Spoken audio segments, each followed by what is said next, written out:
ATM चोर। चंदू बचपन से ही बस स्टैंड पर भीख मांगता था। थोड़े थोड़े करके उसे अपने खाने के लिए पैसे तो मिल जाते थे, पर अब वह बड़ा हो गया था। वह एक दिन सोचने लगा कि अधिक पैसों को इकट्ठा करने के लिए क्या करे। मेरे पास इतना धन नहीं है, लेकिन मुझे अच्छी अच्छी चीज़ें खाना और कपड़े पहनने का शौक है। मैं तो सदा लोगों से मांग मांग कर पैसे इकट्ठा ही करता रहता हूँ, पर कभी अपने शौक के लिए 1 रुपया भी नहीं खर्च कर सकता, क्योंकि अगर मैं सूट पहनकर घूमूंगा तो कोई मुझे भीख नहीं देगा। अब तो अपने शौक दबाने की आदत ही हो गई है। चलो गिनकर देखता हूँ आज कितने पैसे हो गए, फिर सोचूंगा क्या करना है। चंदू पैसे गिनना शुरू कर देता है। तभी उसकी नज़र सड़क के उस पार लगे एटीएम मशीन पर जाती है, जहाँ एक आदमी पैसे निकाल रहा था। वह उससे जाकर भीख मांगता है। दे दे बाबू, भूखे को रोटी के लिए 5-10 रुपए दे दे बाबू। अरे तुम्हें भीख मांगते शर्म नहीं आती? हट्टे कट्टे हो, कुछ काम क्यों नहीं करते? अरे बाबू, मुझे क्या समझा रहे हो? आपने भी तो अभी भीख मांगी है इस मशीन से। यह सुनकर वह आदमी हंसने लगता है और उसे समझाता है। अरे भैया, ये तो मेरे अपने जमा किए हुए पैसे हैं। और वह चंदू को एटीएम मशीन और कार्ड के बारे में बताता है। चंदू ने कई दिनों तक एटीएम के बाहर खड़े होकर देखा और सोचा कि इससे पैसे निकालने के लिए क्या करे। फिर उसे एक तरकीब सूझी। आ गया आइडिया आ गया। मैं समझ गया मुझे इससे पैसे कैसे निकालने हैं। फिर वह सभी भिखारियों को इकट्ठा कर कहता है कि उसने बैंक वालों से मिलकर उनके लिए यह एटीएम खोला है, ताकि वे अपने पैसे जमा करके अपने जीवन में आगे बढ़ सकें। अरे ये तो बहुत अच्छा हुआ। लो भाई चंदू, मेरे पैसे भी जमा कर दो। हाँ, ये ठीक है। मैं अपने देश की सरकार से भी कहूँगा भिखारियों के लिए हर शहर में एटीएम खोले। कुछ दिनों तक सब अच्छा चला। भिखारी चंदू को पैसे देते, वो एटीएम में जमा करने का दिखावा करता और आवश्यकता पड़ने पर भिखारियों को चंदू पैसे वापस भी कर देता। एक दिन चंदू ने कहा, अरे बाप रे, एटीएम तो खराब हो गया। अरे भाई लोग, जरा मेरी सहायता करो इसे खोलने में।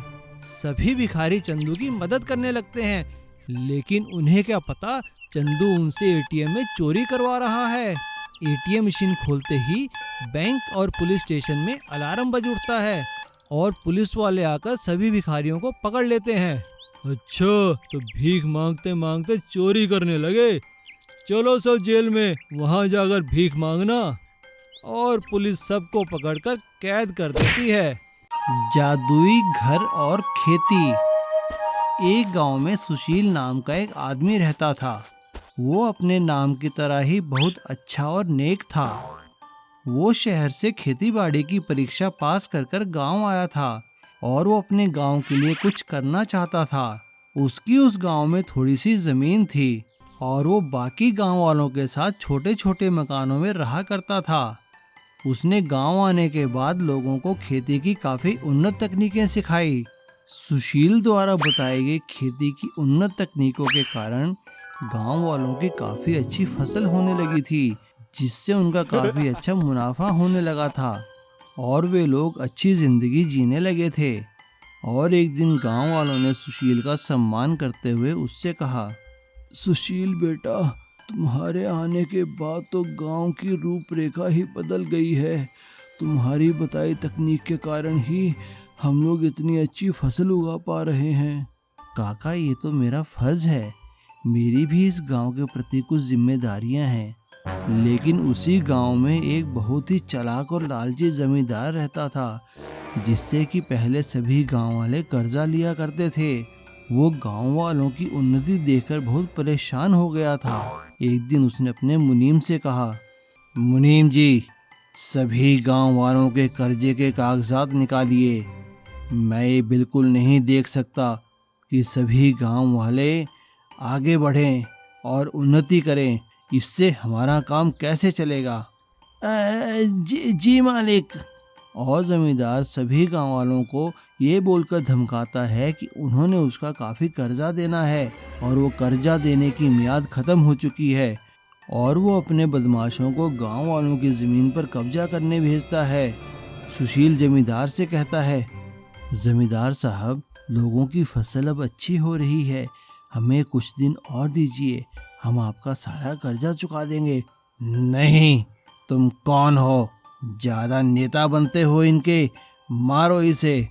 और ऐसा कहते ही जमींदार के गुंडे उन सबको मारने लगते हैं और उन्हें मारकर जंगल में भगा देते हैं। परेशान होकर सुशील भगवान से मदद की गुहार करता है और तभी एक चमत्कार होता है और वो सुशील को एक बीज देकर कहते हैं, बेटा, तुम्हारी समस्या का हल ये बीज है, इसे ले जाकर अपने गांव में लगा दो, तुम्हारा भला होगा। सुशील वो बीज लेकर भगवान का धन्यवाद करता है। जमींदार के गुंडों के जाने के बाद सभी लोग गांव में वापस आ जाते हैं और सुशील वैसा ही करता है जैसा जंगल के देवता ने कहा था। सुशील के बीज लगाते ही वहाँ एक बहुत बड़ा पेड़ उगाता है जिस पर अलग अलग डिजाइन के घर टंगे हुए थे। गांव वाले जैसे ही घर उतार कर जमीन पर रखते हैं, वे घर बहुत बड़े बड़े घरों में बदल जाते हैं। गांव वाले भगवान का धन्यवाद करते हैं और वो देखकर हैरान रह जाते हैं कि उनकी फसलें भी लहलहा रही थी और उनमें गेहूं उगाई थी, लेकिन वो भी सोने और चांदी के दानों वाली। गांव वाले अपने अपने खेतों में जाकर सोने और चांदी के दानों वाली गेहूं तोड़ लेते हैं और उसे ले जाकर जमींदार को देकर अपना कर्जा पूरा करते हैं। जमींदार भी इतना सारा सोना चांदी देकर लालच में आ जाता है और सभी गांव वालों की जमीन के कागज उन्हें वापस कर देता है। और इस तरह से जादुई घर के पेड़ के कारण सभी गांव वालों की किस्मत बदल जाती है। एक समय की बात है, एक गांव में नंदू नाम का एक आदमी रहता था। वो बहुत ही आलसी था, उसका इस दुनिया में कोई नहीं था। उसके माता पिता मरते समय उसके नाम काफ़ी ज़मीन छोड़कर चले गए थे, लेकिन उसने कभी अपनी ज़मीन पर खेती नहीं की थी। वो तो बस अपने एक दो नौकरों के साथ अय्याशी करता रहता था और जब पैसों की ज़रूरत होती थी तो थोड़ी सी ज़मीन बेच दिया करता था। उसकी इस आदत से उसका एक वफादार नौकर रामू बहुत परेशान था। एक दिन उसने नंदू से कहा, अरे नंदू बाबा, आप थोड़ा काम काज भी कर लिया कीजिए। अरे आप ना करो तो हमें ज़मीन पर काम करने दिया करो, ऐसे कब तक ज़मीन बेचकर गुजारा होगा। अरे काका मजे करो तुम, मेरे जीते जी तुम्हें काम करने की कोई ज़रूरत नहीं है। चलो जाओ, मेरे लिए खाने को कुछ अच्छा सा लेकर आओ। जैसी आपकी मर्जी बेटा। नंदू की एक खासियत थी, वो दिल का बहुत ही अच्छा था। एक दिन जब वो अपने घर के अंदर आराम कर रहा था, तभी उसे बाहर कुछ आवाज़ सुनाई दी। बाहर एक भिखारी खाने के लिए कुछ मांग रहा था, लेकिन रामू काका उसे भगा रहे थे। अरे जाओ यहाँ से, यहाँ कुछ नहीं मिलेगा। लेकिन तभी नंदू ने आवाज़ सुनकर, अरे काका कौन है, बुला लो इसे, खिला दो रोटी। ठीक है बेटा, जैसी तुम्हारी मर्जी। और रामू काका उस भिखारी को अंदर बुला लेता है और नंदू बड़े प्यार से उसे रोटी खिलाता है। रोटी खाने के बाद वो भिखारी नंदू का धन्यवाद करके वहाँ से चला जाता है और नंदू जैसे ही उसे दरवाजे पर छोड़कर आता है, वो देखता है कि वो भिखारी जहाँ बैठा हुआ था वहाँ पे एक बहुत बड़ा गोल्डन कलर का टमाटर पड़ा था। ये देखकर नंदू फटाफट दरवाजे के बाहर जाता है, लेकिन उससे वो भिखारी कहीं नजर नहीं आता। नंदू उस गोल्डन टमाटर को भगवान की मर्जी समझकर अपने पास रख लेता है और फिर से अपनी ज़मीन बेचकर अपना गुजारा करने लगता है। धीरे धीरे करके उसकी सारी ज़मीन बिक जाती है। अब उसके पास बेचने के लिए कुछ भी नहीं था, लेकिन तभी अचानक उसकी नज़र उस टमाटर पर पड़ती है और वो उसे लेकर शहर में सुनार के पास जाता है। वो जैसे ही टमाटर बेचने के लिए सुनार के पास जाता है, तभी अचानक उससे 2-3 लड़के वहाँ आ जाते हैं और उससे काम मांगने लगते हैं। नंदू उनसे कहता है, अरे मैं तुम्हें कैसे काम दे सकता हूँ, मैं तो खुद बेच बेच कर गुजारा कर रहा हूँ। तभी उनमें से एक लड़का उससे कहता है, अरे भाई साहब ऐसी बात है तो आ जाओ ना, हमारे साथ भीख मांगने चलो। नंदू को उसकी ये बात बहुत चुभ जाती है और वो गोल्डन टमाटर सुनार को बेचता है, जिससे उसे काफ़ी सारे पैसे मिलते हैं और वो गांव में जाकर काफ़ी सारी ज़मीन खरीद लेता है और उन लड़कों को वहाँ पे काम पर लगा देता है और सभी लोग बड़ी मेहनत से उसकी ज़मीन पर काम करते हैं और ढेर सारे टमाटर उगाते हैं, जिन्हें बेचकर नंदू की काफ़ी अच्छी कमाई होती है और वो इससे और ज़मीन खरीदता है और खेती करता है। अब उसके पास ढेर सारी ज़मीन हो जाती है और ढेर सारे खेती के लिए नौकर भी।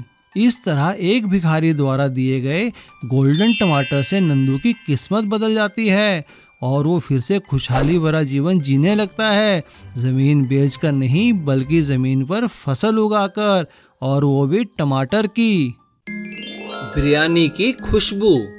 एक गांव में एक छोटा सा परिवार रहता था। उस परिवार का मुखिया राजेंद्र था। राजेंद्र का एक बेटा और बहू थे। बेटा तो बहुत नालायक था पर बहू बहुत ही समझदार थी। राजेंद्र एक चाय और समोसे का ठेला लगाता था और अपना घर चलाता था। उसका बेटा लल्लन तो बस इधर उधर घूमता ही रहता था। बेटा, अब मैं बूढ़ा हो गया हूँ, अब सारा दिन अपने ठेले पर काम नहीं कर सकता।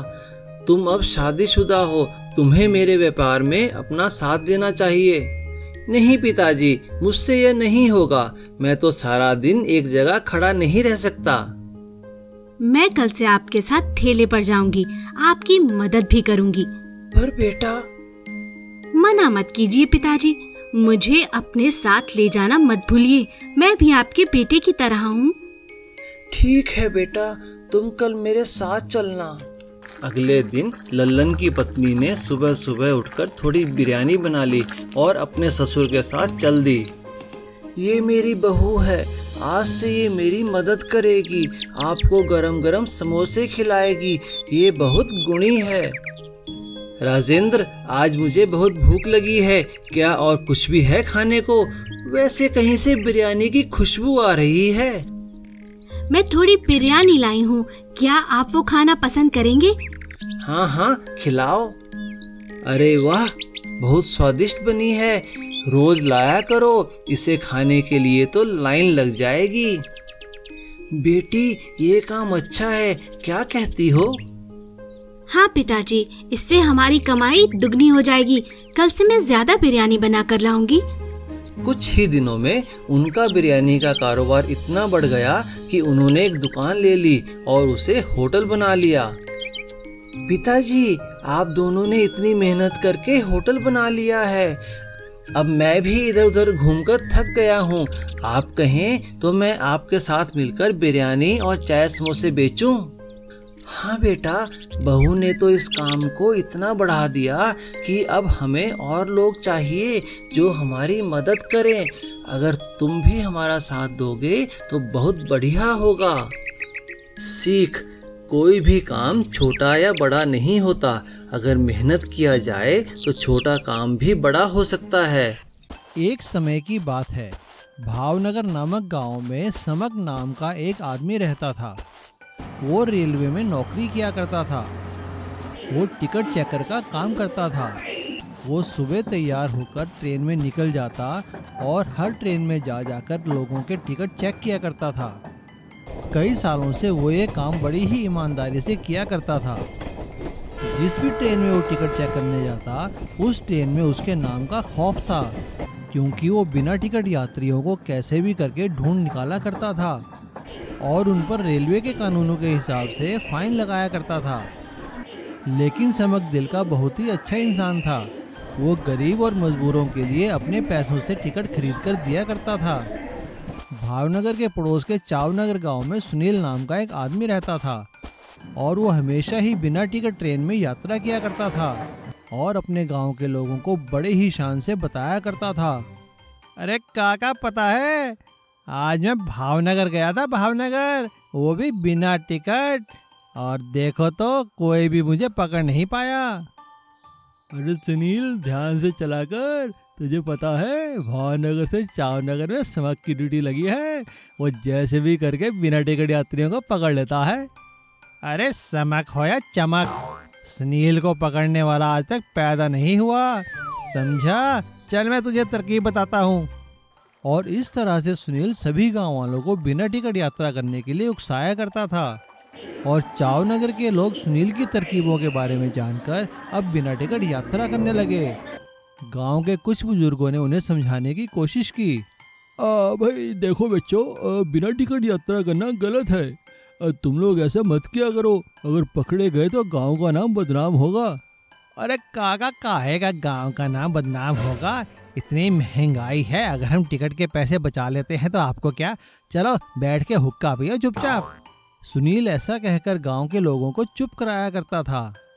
धीरे धीरे ये बात सभी लोगों में फैलने लगी और इस बात का पता जब समक को चला तो उसने ठान लिया कि वो जैसे भी करके बिना टिकट यात्रा करने वाले चावनगर के यात्रियों को पकड़ कर ही रहेगा।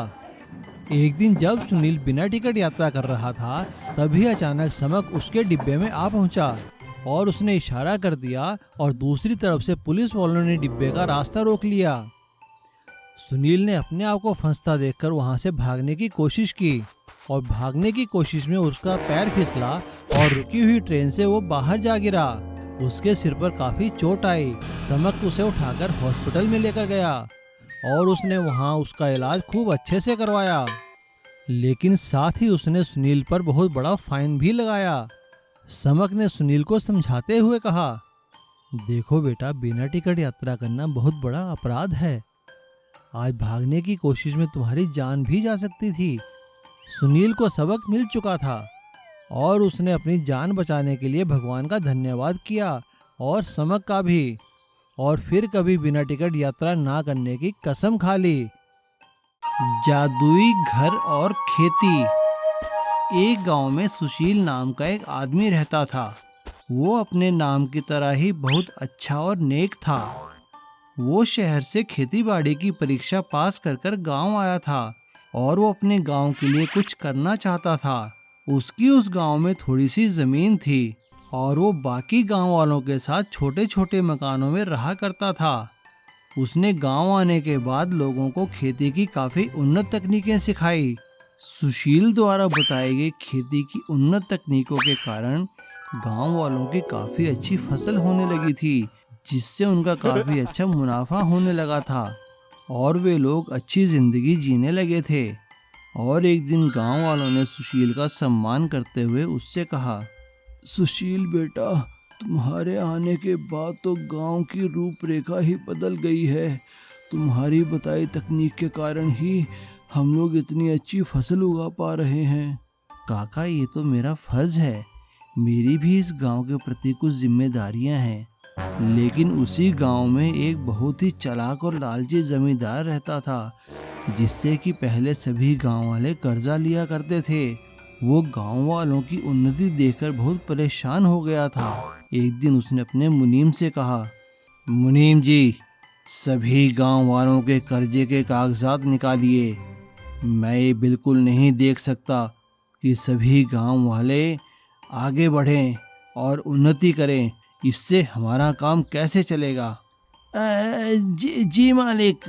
और जमींदार सभी गांव वालों को ये बोलकर धमकाता है कि उन्होंने उसका काफ़ी कर्जा देना है और वो कर्जा देने की मियाद ख़त्म हो चुकी है, और वो अपने बदमाशों को गांव वालों की ज़मीन पर कब्जा करने भेजता है। सुशील जमींदार से कहता है, जमींदार साहब, लोगों की फसल अब अच्छी हो रही है, हमें कुछ दिन और दीजिए, हम आपका सारा कर्जा चुका देंगे। नहीं, तुम कौन हो? ज़्यादा नेता बनते हो इनके, मारो इसे। और ऐसा कहते ही जमींदार के गुंडे उन सबको मारने लगते हैं और उन्हें मारकर जंगल में भगा देते हैं। परेशान होकर सुशील भगवान से मदद की गुहार करता है और तभी एक चमत्कार होता है और वो सुशील को एक बीज देकर कहते हैं, बेटा, तुम्हारी समस्या का हल ये बीज है, इसे ले जाकर अपने गांव में लगा दो, तुम्हारा भला होगा। सुशील वो बीज लेकर भगवान का धन्यवाद करता है। जमींदार के गुंडों के जाने के बाद सभी लोग गांव में वापस आ जाते हैं और सुशील वैसा ही करता है जैसा जंगल के देवता ने कहा था। सुशील के बीज लगाते ही वहाँ एक बहुत बड़ा पेड़ उगाता है, जिस पर अलग अलग डिजाइन के घर टंगे हुए थे।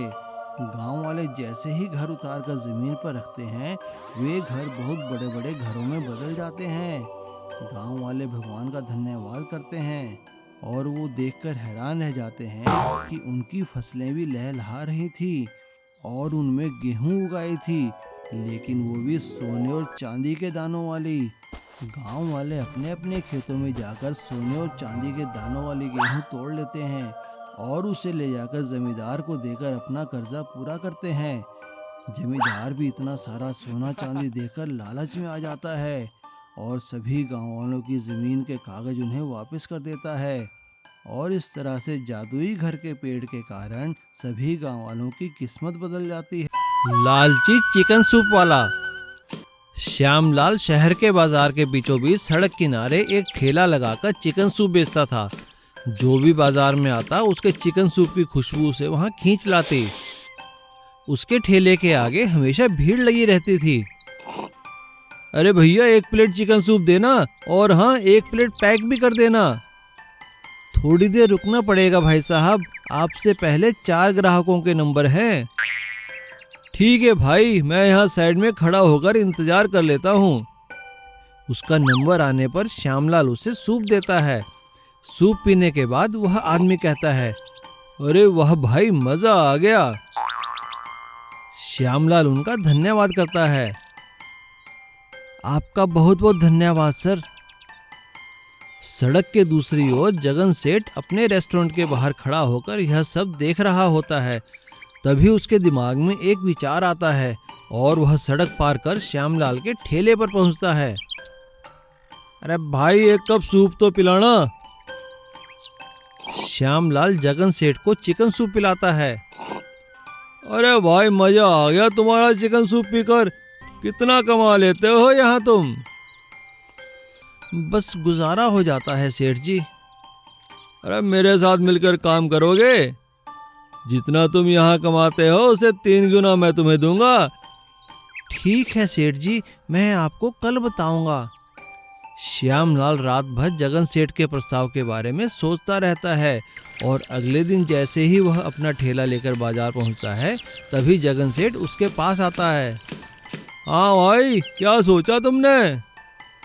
ठीक है सेठ जी, मैं आपके साथ काम करने के लिए तैयार हूँ। अगले ही दिन से श्यामलाल जगन सेठ के रेस्टोरेंट में चिकन सूप बनाने लगता है। धीरे धीरे श्यामलाल के सारे ग्राहक जगन सेठ की दुकान पर आकर उसका सूप पीने लगते हैं। जगन सेठ का रेस्टोरेंट जो कभी खाली रहता था, वहां अब हमेशा भीड़ रहने लगती है। अरे लो भाई श्यामलाल, अपने पैसे ले लो भाई, तुमने तो कमाल कर दिया। शुक्रिया सेठ जी, आपने मुझे मौका दिया। कुछ महीने सब ठीक चलता है, लेकिन बाद में जगन सेठ के मन में लालच आ जाता है और वह श्यामलाल से सूप बनाने का तरीका सीख लेता है। एक दिन जगन सेठ श्यामलाल से कहता है, भाई श्यामलाल, मजा नहीं आ रहा तुम्हारे बनाए सूप में अब। अरे तुम कहीं और काम ढूंढ लो। लेकिन सेठ जी। भाई लेकिन वेकिन कुछ नहीं, अपना हिसाब लो और निकलो यहाँ से। श्यामलाल अपना सा मुंह लेकर वहां से चला जाता है और अगले ही दिन फिर से अपना ठेला लेकर बाजार के बीचों बीच अपना काम शुरू कर देता है और पहले से भी अच्छा चिकन सूप बनाकर रेस्टोरेंट से सस्ते दामों पर बेचने लगता है। श्यामलाल अपने हर ग्राहक को सारी बात बताता है।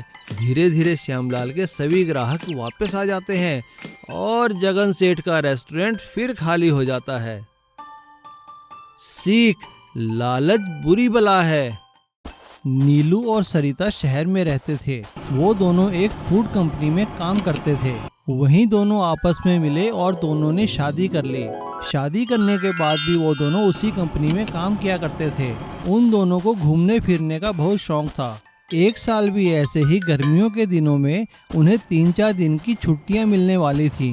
तो नीलू के दोस्त ने उससे पूछा, अरे भाई नीलू, क्या प्रोग्राम है तुम्हारा? कहाँ जा रहे हो छुट्टियों में इस बार? अरे हाँ रमेश, इस बार हम कहीं बड़े शहर में नहीं जा रहे। इस बार हम गांव में और एक हेरिटेज वॉक के लिए जंगल में घूमने जा रहे हैं।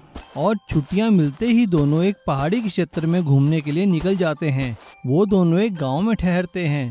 अगले दिन वो लोग सुबह ही गांव की एक टैक्सी लेकर जंगल में घूमने के लिए निकल जाते हैं। टैक्सी वाला उन्हें पहाड़ के नीचे उतार देता है और कहता है, अरे साहब, आप यहाँ से पैदल जाइए और पहाड़ी के चोटी पर मंदिर है, वहाँ से घूम कर आइए। मैं शाम को आपको यहाँ लेने आ जाऊँगा। अगर कोई दिक्कत हो तो मुझे फोन कर देना। यहाँ पे नेटवर्क की कोई कमी नहीं है। टैक्सी के वहाँ से जाते ही दोनों जंगल में घूमने निकल जाते हैं।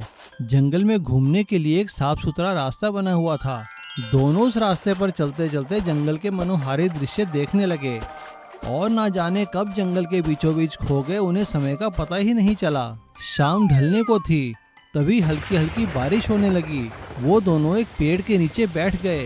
थोड़ी ही देर में बारिश रुक गई, लेकिन तब तक शाम होने लगी थी और वो जंगल के इतने अंदर आ चुके थे कि उन्हें रास्ता कहीं मिल नहीं रहा था। तभी अचानक नीलू की नज़र दूर से एक रोशनी पर पड़ती है। वो उस दिशा में चल पड़ते हैं। वो नजदीक जाकर देखते हैं कि वहाँ एक छोटी सी झोपड़ी बनी थी। दोनों उस झोपड़ी के अंदर जाते हैं तो वहाँ पे एक बूढ़ी औरत बैठी हुई थी। नीलू उस बूढ़ी औरत को नमस्कार करते हुए कहता है, अम्मा जी नमस्कार, हम यहाँ घूमने आए थे लेकिन जंगल में रास्ता खो गए हैं। क्या हमें यहाँ रात भर के लिए आश्रय मिल सकता है? हाँ हाँ बेटा, तुम दोनों बड़े आराम से मेरी झोपड़ी में रह सकते हो। वो बूढ़ी औरत उन लोगों के लिए झोपड़ी के कोने में बिस्तर लगा देती है। तभी सरिता उस बूढ़ी औरत से कहती है, अम्मा बुरा न माने तो बहुत भूख लगी है, क्या कुछ खाने में है? अरे अरे बेटा, इसमें बुरा मानने की क्या बात है। अगर तुम मटन खाते हो तो आज पत्थर पर मैंने मटन पकाया है, आओ खा लो। बूढ़ी औरत की बात सुनकर दोनों खुश हो जाते हैं और मटन का नाम सुनकर तो दोनों की भूख और बढ़ जाती है। तभी बूढ़ी औरत ने चूल्हे के पास पड़ा एक बड़ा सा पत्थर उठाया। पत्थर के नीचे एक और पत्थर था और उसके अंदर मटन पक रहा था। बूढ़ी औरत ने उन्हें पत्थर पर पकाया हुआ मटन खिलाया। वो मटन दोनों को बहुत ही स्वाद लगा। अगली सुबह जब दोनों वहां से जाने लगे तो नीलू ने जाते जाते उस बूढ़ी औरत से पत्थर पर मटन पकाने की रेसिपी सीख ली। नीलू और सरिता ने पत्थर पर मटन पकाने की रेसिपी के बारे में अपनी फूड कंपनी को बताया और उनकी फूड कंपनी ने पत्थर पर मटन को अपनी रेसिपी में रखा, जिससे उनकी बिक्री और बढ़ गई और उस बिक्री में से कुछ हिस्सा नीलू और सरिता को भी मिलने लगा और पत्थर पर मटन पकाने की रेसिपी के कारण दोनों की अच्छी आमदनी होने लगी। और अब दोनों जब भी मौका मिलता उस जंगल में आकर उस बूढ़ी औरत को जरूर मिलते और उनसे पत्थर पर और स्वादिष्ट चीजें बनाने की रेसिपी सीखते। एक गांव में किशोर नाम का एक आदमी रहता था। उसका गांव के साथ हाईवे पर एक बहुत बड़ा ढाबा था। वो अपने ढाबे में बहुत ही स्वादिष्ट खाना बनाया करता था और लोगों को बड़े ही प्यार से खिलाया करता था। अरे टेबल नंबर 10 पर खाना लगा भाई, देख लो कितने भूखे हैं। और तम्मी जाकर टेबल नंबर 8 पर खाना लगा, देख वहाँ पे बाबूजी बैठे हैं। उसका प्रेम भाव और स्वादिष्ट खाना देखकर वहाँ से आने जाने वाले हमेशा उसी के ढाबे में आकर खाना खाया करते थे। उसके परिवार में उसकी बीवी और उसका एक बेटा था। उसका बेटा बड़ा हो चुका था। परीक्षा पास करने के बाद शहर में पढ़ाई करने के लिए जाना चाहता था, जिसमें काफ़ी पैसे लगने वाले थे। पापा मुझे इंजीनियरिंग करनी है। हाँ ठीक है बेटा, तो करो, लेकिन पापा इसकी फीस तो काफ़ी है। अरे तू फिक्र मत कर, पापा सब देख लेंगे। किशोर अगले ही दिन गांव के बैंक में जाकर बैंक मैनेजर से लोन की बात करता है। बैंक मैनेजर किशोर का एजुकेशन लोन पास कर देता है और किशोर पैसे लेकर अपने बेटे को इंजीनियरिंग के लिए शहर भेज देता है। गांव में ही रहने वाला कमल किशोर की तरक्की से बहुत जलता था। ये किशोर न जाने क्या घुट्टी पिलाता है सबको। देखो तो बैंक ने उसे लोन भी दे दिया और मैं जाता हूँ तो मुझे मैनेजर मना कर देता है। इसको सबक सिखाना ही पड़ेगा। कमल यही सोचता हुआ जा रहा था, तभी अचानक एक बूढ़ा उससे जा टकराया। अबे बूढ़े, देखकर नहीं चल सकता क्या? और टकराते ही उस बूढ़े के हाथ से एक छोटा सा पुराना सा लोहे का बक्सा गिर पड़ा, जिसे देखकर कमल ने हंसते हुए जोर की लात मार दी। तभी अचानक सामने से किशोर आ गया और उसे वो बक्सा देते हुए कहा, बाबा ये लो आपका बक्सा, आप भूखे लग रहे हो, अरे चलो मेरे ढाबे में, मैं आपको खाना खिलाता हूँ। और किशोर उन्हें अपने साथ अपने ढाबे पर ले गया। उसने उन्हें बड़े प्यार से खाना खिलाया। जाते हुए उस बूढ़े ने किशोर से कहा, बेटा मेरे पास तुम्हें देने के लिए कुछ नहीं है, बस ये बक्सा तुम रख लो, ये मुसीबत में तुम्हारी मदद करेगा। और वो किशोर को वो बक्सा देकर चला गया। किशोर ने वो बक्सा संभालकर अपने ढाबे में रख दिया। और इधर कमल ने मौका पाकर एक दिन किशोर के ढाबे और घर पे चोरी की और सारा पैसा सोना चांदी लेकर रफू चक्कर हो गया। ये देखकर किशोर को बहुत ही दुख हुआ और उसे अब बैंक का लोन चुकाने की चिंता सताने लगी। तभी अचानक उसकी नज़र बूढ़े द्वारा दिए गए लोहे के बक्से पर पड़ी। और वो बक्सा लेकर अपने घर आने लगा। लेकिन जैसे ही वो अपने घर के पास पहुंचा, वो बक्सा उसके हाथ से गिर गया और गिरते ही वो बक्सा एक बहुत बड़े रेस्टोरेंट में तब्दील हो गया। ये देखकर किशोर हैरान रह गया। उस रेस्टोरेंट के अंदर सारे रोबोट काम कर रहे थे और वहाँ के गल्ले में किशोर की चोरी का सामान था। और वहाँ पर उसने देखा कि कमल एक खंबे से बंधा हुआ है। किशोर को देखते ही कमल ने उससे माफ़ी मांगी और उसे बताया कि जैसे ही वो चोरी कर कर निकला था, एक जादुई बूढ़े ने उसे इस बक्से के अंदर बंद कर दिया। अब किशोर सारी बात समझ चुका था। उसने कमल को पुलिस के हवाले कर दिया। अब किशोर के एक नहीं दो ढाबे थे, एक इंसानों द्वारा काम करने वाला ढाबा और एक रोबोट द्वारा काम करने वाला ढाबा। उसके दोनों ढाबे बहुत चलने लगे और वह दिन दुगनी रात चौगनी उन्नति करने लगा।